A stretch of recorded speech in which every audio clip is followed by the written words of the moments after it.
In 2023, the global box office was overtaken by a tidal wave of pink. A single movie generated $1.44 billion and dominated the cultural conversation for an entire year. But to understand how that kind of dominance happens, you have to look 7,000 miles away from Hollywood, to Dalby, an agricultural town in Queensland, Australia, where the architect of that billion-dollar hit was making sandwiches at Subway just to survive. Margot Robbie entered the industry with zero money and zero connections. Today, she dictates terms to the biggest studios on Earth.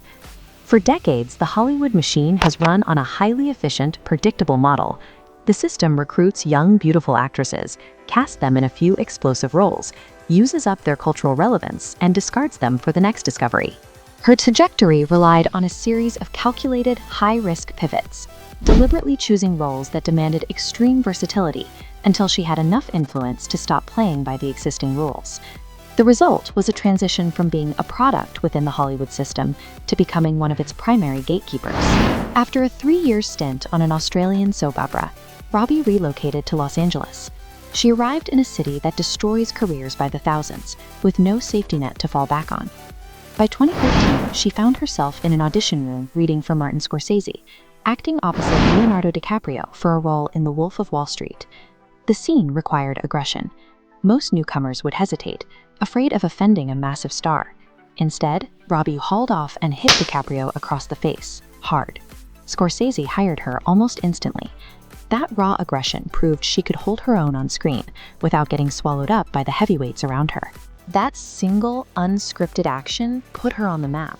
It demonstrated she wasn't going to be intimidated, giving her the earliest pieces of leverage in a town that respects nothing else. After a breakout hit, the typical next step is chasing safe, Oscar-friendly dramas. Robbie did the exact opposite. She signed on to play a chaotic, baseball bat-swinging comic book villain.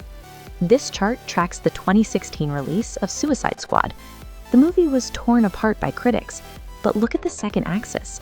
Harley Quinn merchandise flew off the shelves. Robbie took a deeply flawed production and single-handedly turned her character into a massively profitable obsession. Then, she dropped the manic energy entirely.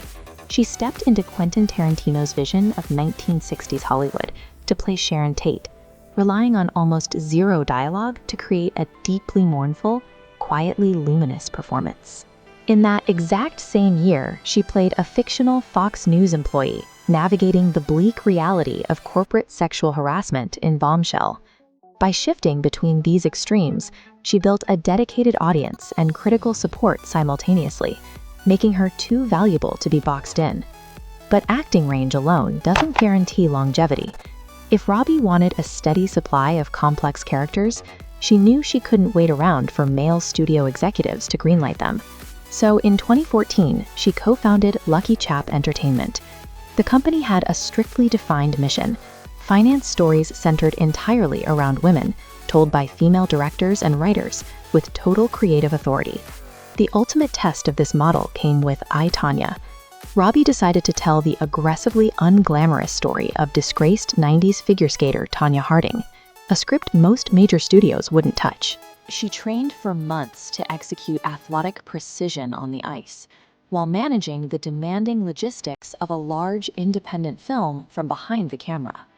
The movie earned her an Oscar nomination and proved to the industry that Lucky Chap was a highly capable production house that could turn serious risks into commercial hits. A decade of accumulated producing power culminated in Barbie. Robbie secured the rights and hand-picked Greta Gerwig to direct, ensuring the creative vision stayed exactly where it belonged. Together, they built a Trojan horse. They took the visual aesthetic of a massive plastic toy commercial and packed it with a sharp, absurdist narrative about the friction of being a woman in the modern world.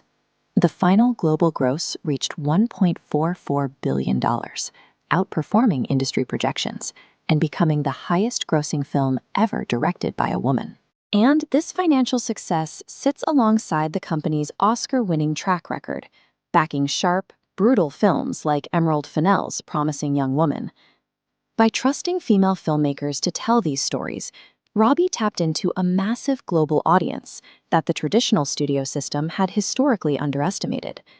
She spent a decade replacing the fragility of a performer's career with the permanence of a production house, ensuring that her influence and the stories she values would remain on screen.